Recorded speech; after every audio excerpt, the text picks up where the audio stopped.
بسم الله الرحمن الرحيم. الحمد لله نحمده ونستعينه ونستغفره ونؤمن به ونتوكل عليه ونعوذ بالله من شرور أنفسنا ومن سيئات أعمالنا. من يهده الله فلا مضل له ومن يضلل فلا هادي له وأشهد أن لا إله إلا الله وأن محمدا رسول الله صلى الله عليه وسلم وعلى آله وصحبه أجمعين.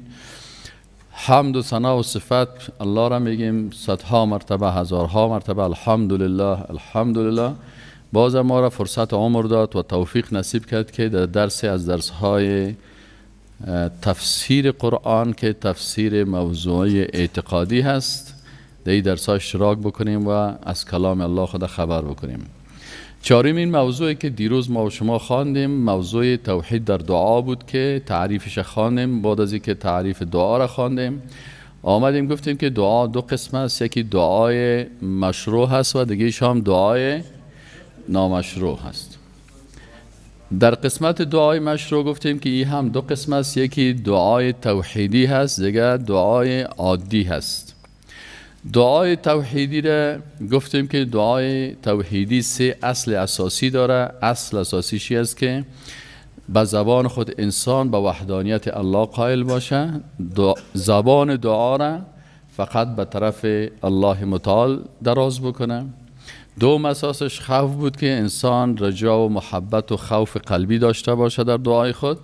و سومش با دست دعا فقط به خالق متعال دست خدا بلند کنه، به کس مخلوق دیگه دست دعا را بلند نکنه، به خاطر از اینکه الدعاء هو العباده و عبادت هم میگیم که ایاک نعبد و خاص یا پاک پروردگارا ترا عبادت میکنیم. حکم دعای توحیدی گفتیم فرض عین از بالای هر مسلمان، به خاطر که الله متعال گفته که ادعونی استجب لکم و دلیلش هم که عبادت است. گفتیم که در ختم آیت میگه که ان الذين یستکبرون عن عبادتی، اونجا گفته ادعونی با اینجا گفته عبادتی. و بعد از او ایره خوانده بیم درس گذشته است، من تکرار میکنم فقط به خاطر بیانتان باشه. اقسام دعای توحیدی را هم گفتیم که دعای مسئلت و عبادت است. در مسئلت به الله سوال میکنی و در عبادت از الله چیز به جلال و ثنا و صفتش میگی و اردوی از اینا که هستن همیشه با هم رابطه دارن و با هم یک جای می باشن. شروط دعای توحیدی را هم خواندیم و شما که شرط اول شرط دوم و سوم بود. بالاخره آمدیم به قسم دوم که دعا و طلب عادی است. ما گفتیم اگر یک نفر یک کس را دعا اصلا چی است؟ آواز دادن است. مثلا به کس آواز میتی احمد، خالد، اینال توحیدی است که از پیش از او چیز را طلب میکنی که توان از او را داشته باشه. بنابراین اگر انسان از یک انسان زنده یک چیز را طلب میکنه چون او توان انجام دادن از او را داره، اینال ای چی است؟ ای درست است. اگر یک انسان یک چیز را از یک مرده طلب میکنه که توان از او را نداره، به خاطر از اینکه وقت انسان میمره انقطع عنه عمله، عمل از او چی میشه؟ قطع میشه، مگر سه چیز برش ثواب میرسه: علم نافع او صدقه جاریه او ولد صالح یدعو له. سه چیز است. علم نافع داشته باشه که شاگردان داشته باشه. این حال مثلا اگر من فوت بکنم ان شاء الله تعالی شما چی هستین؟ صدقه جاری ما هستین. ان شاء الله تا وقتی که شما توحید درس میدین، استادای تفسیر میشین، توحید درس میدین، ان شاء الله ثوابش بر ما هم میرسه. یا صدقه جاری است یک کسی یک مدرسه جور میکنه، یا مثلا یک این صحیح بخاری را چند جلد خریداری کرد آورده در مسجد مانه تا روز که از این مردم استفاده میکنه. ان شاء الله تعالی با خاطر کسی که خریداری شده الله متعال او را در جنت خود دعا میکنه برش ثواب اجرش برسانه و او را مستحق جنت بگردانه. دیگه مثلا دیگه اعمال انسان قطع میشه. پس دعای عادی ده چی است؟ برای انسان عادی که توانایی ده یک کار داشته باشه. مثلا کسی میگه اینجا بیا یک گلاس آب برای ما بیار، فلانی خان یک گلاس آب بیار، طلب کردی و این طلب چی است؟ در عالم اسباب است که توانایی داری. این دو میفتند. قسم سومش بعد از او آمدیم در دعای نامشروع. گفتیم دعای نامشروع چند قسم است؟ سه قسم است. یکیش شرکی هست، یکیش بدعی هست و سومش حرام. دعای شرکی چی هست که دم دعایش از همون سه چیز یکیش دو داخل شده. مثل چی؟ مثلا در قلبش محبت، خوف و رجا به یک مخلوق باشه، این ای قلبا در دعای ازی خرابی آمد. یا ای که مثلا محبت و خوفی گپایش خوب است، لکن در زبان خود چی میکنه؟ عوض نام الله نام مخلوق میگیره. ای باز چی میشه؟ ای هم مثلا در شرک مبدل میشه به خاطر ازی که ای عوض نام الله نام مخلوق گرفته. و یا ای که دست دعا را چی میکنه؟ به مخلوق در ایزان میکنه. خب پس این سه چیز که پیدا شد، ای چی میشه؟ ای دعای شرکی میشه. الله متعال میگه که ان الذين تدعون من دون الله عباد امثالكم. این درس دیروز بود. قسم دومش دعای بدعتی هست. بدعی یا بدعتی کدام دعا را میگن؟ او دعای را میگن که دعا میکنه لکن به طریقه رسول الله صلی الله علیه و سلم نیست. یکی سنت است و دیگهش چی است؟ بدعت است. سنت چی هست؟ که یک کار خود انسان بر راه و روش و طریقه محمد رسول الله صلی الله علیه و سلم میکنه. مثلا در عبادت شرط قبولی عبادت چی است؟ دو شرط اساسی هست که یک شرطش اخلاص باشه و شرط دوم قبولی عبادت است که به طریقه رسول الله صلی الله علیه و سلم باشه. اگر یک نفر دعا میکنه لکن در دعایش طریقه رسول الله صلی الله علیه و سلم نیست، مثل چی؟ مثلا دعاهای از دل خود جور میکنه. مثلا رسول الله صلی الله علیه و سلم دعای عقلی جور نکرده که بیایی از دل خود بگوید، دعایی که برش وحی شده مطابق از دعا کردن. مثلا دعاهایی که امروز عقلی مردم جور کردن چی هست؟ مثلا به حق فلان شخص. رسول الله صلی الله علیه و سلم نگفته که به حق فلان و به حق فلان و به حق فلان. متوجه هستی؟ یا الهی به حق ابراهیم علیه السلام مرا ببخش. از رسول الله صلی الله علیه و سلم اما تو یک دعا را ما نداریم. وقتی که دعا اگر دعا می بود خود رسول الله صلی الله علیه و سلم باید که پیغمبر بود میکرد، اصحاب رسول الله صلی الله علیه و سلم از او یاد میگرفتن میکردن. رسول الله صلی الله علیه و سلم نگفته که به حق ابراهیم علیه السلام یا الله مرا ببخش، به حق نوح علیه السلام سر ما رحم بکن. هیچ دعای ما تا بالا ندیدیم و نیست. علما را که پرسان کردیم و کتابای عقیده را دیدیم این نیست. از نگاه عقلی مردم میگن، لکن در مسائل شرعی اینجا باید کل عقلت در نصوص بکار بردی. چرا دین سند است، آیات قرآن است. بله دعاها در قرآن بسیار زیاد است. هیچ پیغمبر مثلا در قرآن عظیم شان نشده که مثلا زکریا علیه السلام دیروز ما و شما خواندیم که میگه رب، نگفته که ای پروردگار به حق ابراهیم علیه السلام که جد ما هست، به حق اسماعیل اسحاق علیه السلام که پدر ما هست، نگفته و در قرآن نیست. هم تو یک گپ اینال به حق فلانی شخص یا به جاه فلانی، به جاه و مکانت فلانی، یا الله فلانی نفر پیش تو بسیار رویدار است، به رویداری از او.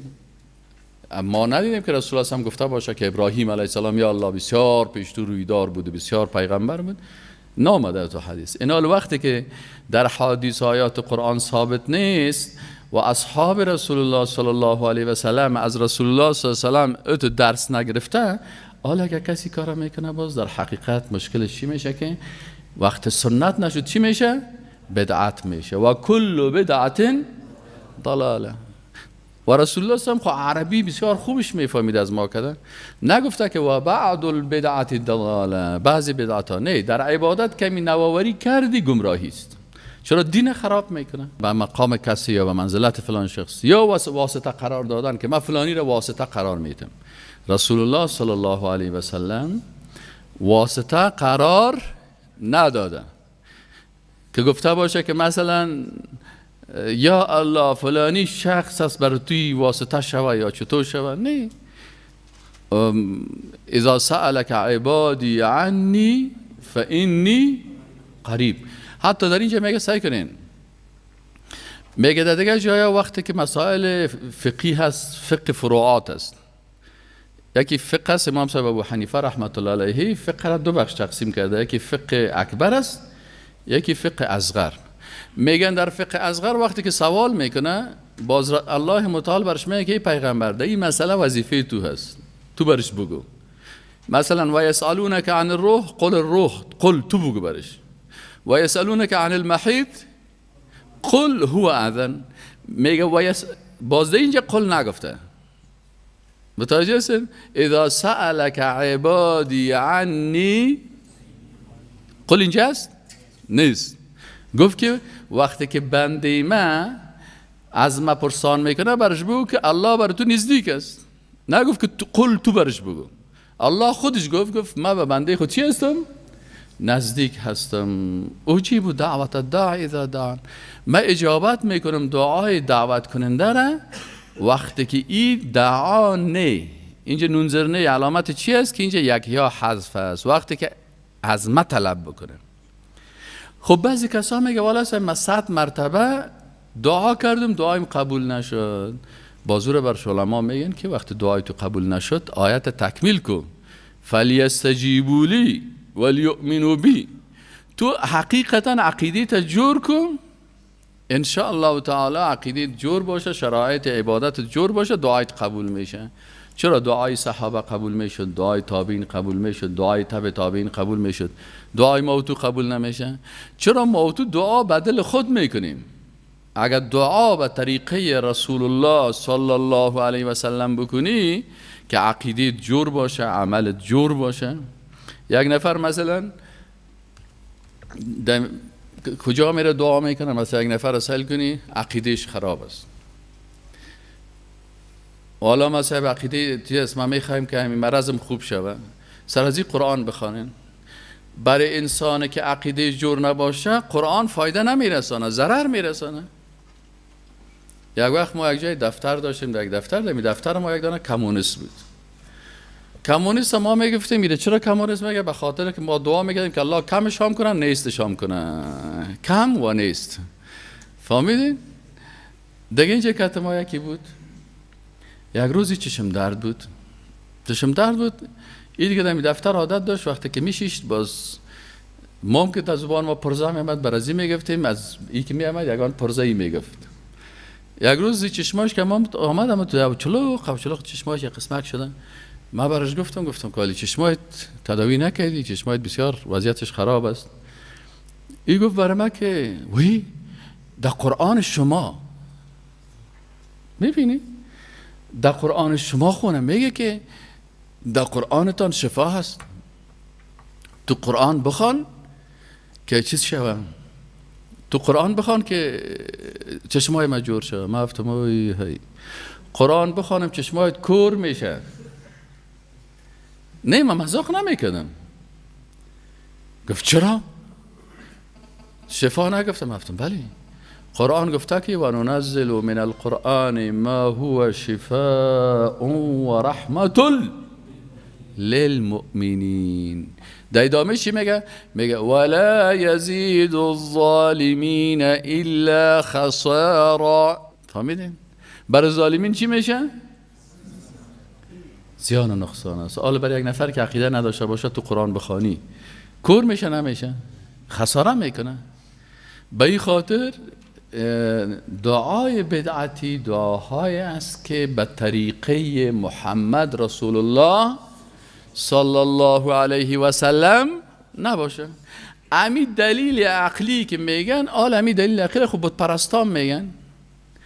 وقتی که بت پرستا را الله میگه پرسان میکردی که ولا ان سألتهم من خلق السماوات والارض، وقتی که از اینا پرسان میشد که آسمان و زمین کی خلق کرده، از ابو جهل پرسان میکردی، از ابو لهب پرسان میکردی، از امیه ابن خلف پرسان میکردی. لا یقولون الله، همیا میگفتن حتما که الله است. آسمان الله خلق کرده، زمین الله خلق کرده. متوجه شدین؟ لکن اینا باز وقتی که پرسان میشید خب وقتی که خالق زمین آسمان الله هست چرا خیلی پیش از این بت ها میرین؟ باز الله متعال میگه دلیلشان چی بود؟ دلیل عقلی شرکی بود. و چی بود؟ ما نعبدهم الا لیقربونا الی الله زلفا. پس وا دلیل میفتن که ما میریم پیش از این که واسطه ما شوه، این دست ما را بگیره ما را به الله چی کنه؟ نزدیک کنه. اینی یک عقیده غلط است در قرآن عظیم شان. متوجه هستید؟ این حال در دعا هم که هست، دعا به طریق رسول الله صلی الله علیه و سلم باید شود. اونو دعای چیز است که ولله الاسماء الحسنى فادعوه بها. اینجا امر است که نامای الله هست، سر تو فرض است. چیه سر تو فرض؟ که وقت دعا میکنی با نامهای الله توسل کنی. این حال اینی دعاهایی که مثلا مخلوقات میره که به جاه مخلوق، به حق فلان مخلوق، به مقام فلان مخلوق، ای واسطه ما هست، ای فلان ما هست، اینی کلش بدعت های چی هستن؟ ای بدعت های هستن به شکل جدید است. بعضی بدعت های هستن که اصل در دعا موجود است ولی قیدش یا زیاد کردن. پیغمبر 5 چیز باید بیان بکنه. اولش تبلیغ نوعیت عبادت به حکم الله سبحانه و تعالی.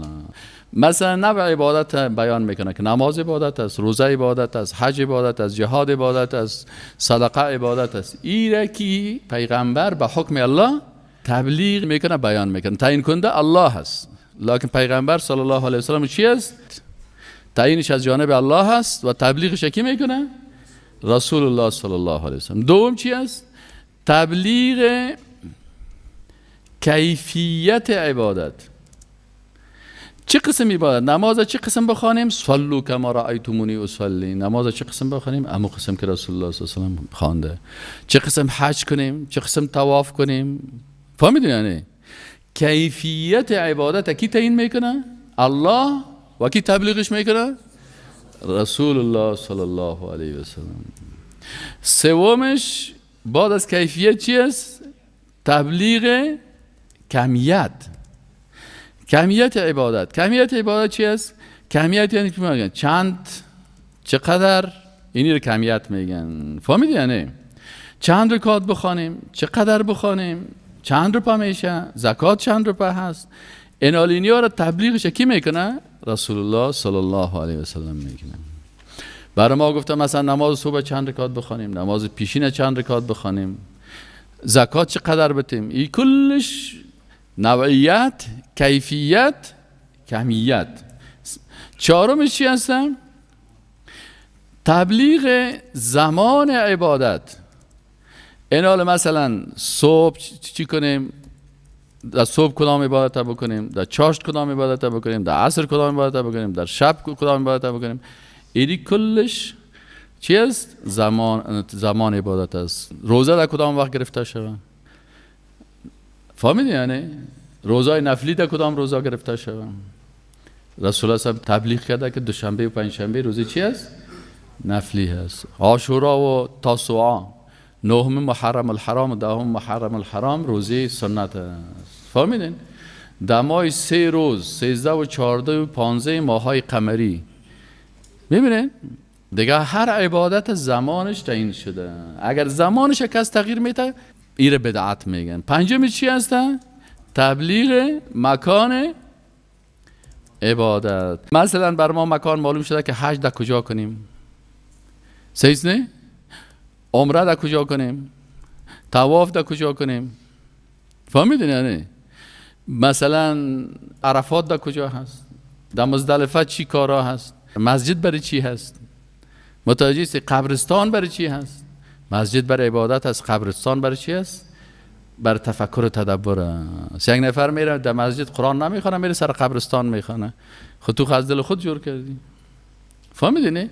اینی 5 چیز از جانب الله وظیفه پیغمبر است که در عبادت ها باید این 5 چیز تبلیغ کنه.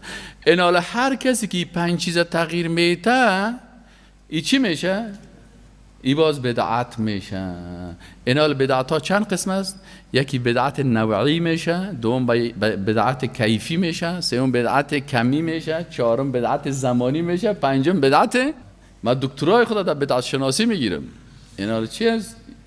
پس وقتی که 4 چیزه که سنت هست که باید از پیغمبر گرفته شود، ضد سنت رسول الله صلی الله علیه و سلم چی است؟ بدعت است. پس وظیفه پیغمبر چون در قسمت عبادت 5 وظیفه داره، سگون در قسمت عبادت گفتیم، باز دیگه چیزا رو داخل نسازین.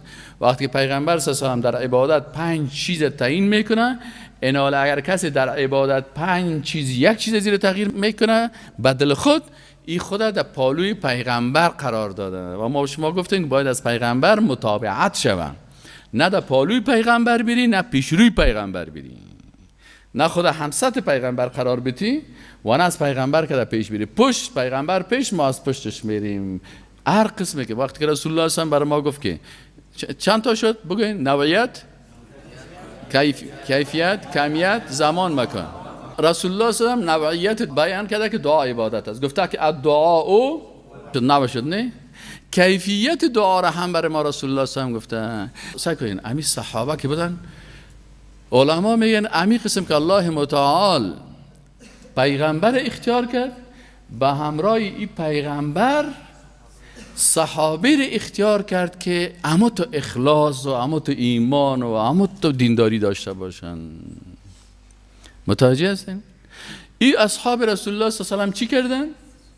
این اصحاب رسول الله صلی الله علیه و سلم امی کل چیزی که بود اما تو ذره ذره برای ما و شما کلش نقل دادن، کلش انتقال کردن با بسیار صداقت.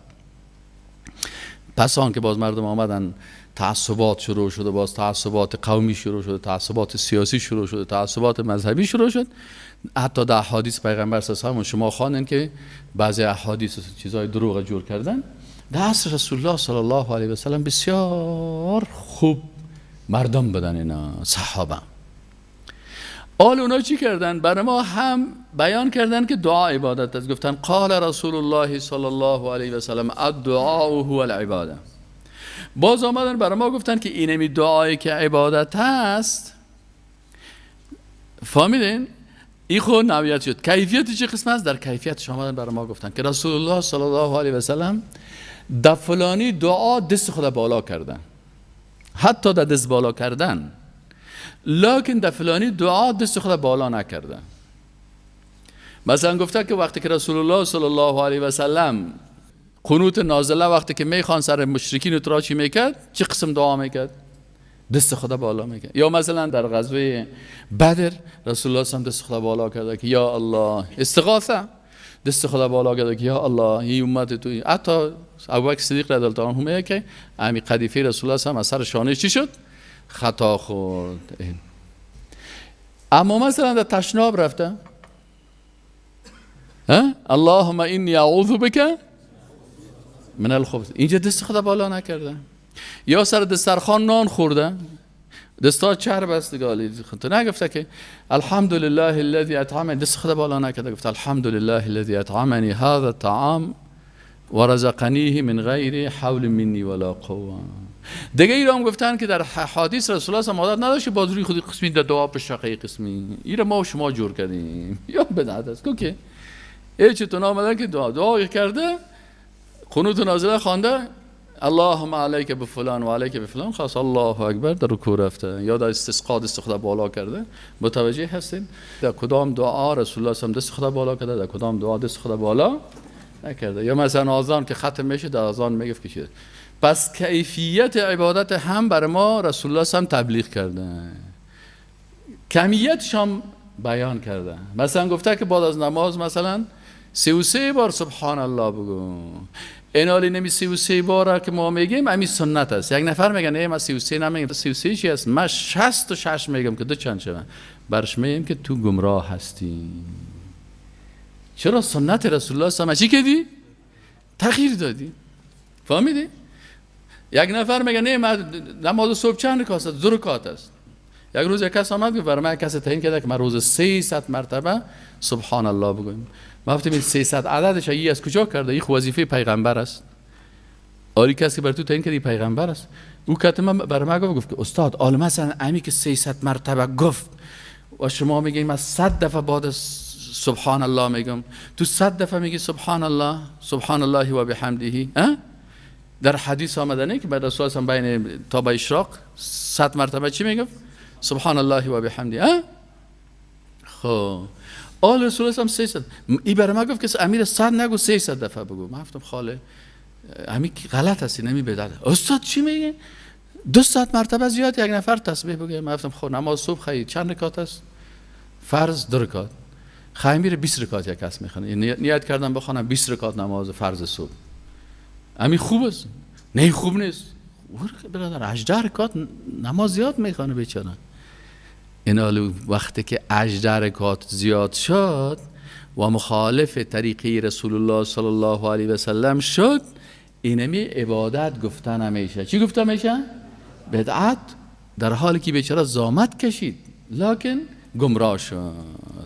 پس امی قسم که نوعیت عبادت است، کیفیت عبادت تبلیغ شده، کمیتش هم از این خاطر بعضی کسا هست که مثلا برای ما فلانی وظیفه داده که 1000 دفعه روزانات تو بگو، 5000 دفعه قل والله احد بگو، 7000 مرتبه فلانی بگو. یک وقت یک جای رفتیم چند تا بندی ها شیشته، یک بندی قاتل از قاتل او خود قتل کرده، آل خود گناه کبیره کرده، آل یگان نیمچه ملایی رو چی جور میکنه؟ بخی کافر جورش میکنه. چه قسم؟ رفتم که یک قسم تسبیح کال برام دادن، نمی تسبیح الکترونیکی میگن، چی میگن؟ دیجیتالی. آفرین. اینالی در دستا هزیه هست، ای چی میکنه؟ ای امیگه که دمیزد شد دیگه، تو چی کده میره؟ والا کلگی دمی تو قامت چنگه هستن چی میکنه؟ والا ما رو یک کس گفته که اگر 5000 دفعه زمین بگویی یا 7000 دفعه قل والله احد بخوانی تو از زندان خلاص میشی. خوی دیگه صاحب شیشته دیگه قرار رو طرف هم که ببینید که خواهو کرده دیگه قل والله احد الله صمد لم یلد ولم یولد قل والله احد الله صمد. تو در چند رسید؟ یا 2000 و دیگه در 3000 و دیگه در 4000. اینالی چی نقص میکنه؟ بدعت مردم دلش از اسلام سیاه میکنه. مثلا این 5000 مرتبه قاتل است و قتلش ثابت است و ای باید بندی شه و قصاص شه و کشته شه. تو برش میگی که اگر میره خواندی تو قاتل صاحب جنایتکار تو خلاص میشی. این 5000 مرتبه خواند این نشد. سوام شک میکنه در قل هو الله احد، کافر میشه که ولی دروغ برآمد. این حال دروغ امی کسی که بدعت گفته امی دروغ گوی است، سر کلام الله تهمت کرده. در قرآن عظیم شان میگه که و فی القصاص حیات، امی قصاص شود امی زندگی است. امی قاتل کشته شود ای برش خوب است. چرا ای چی میشه برش؟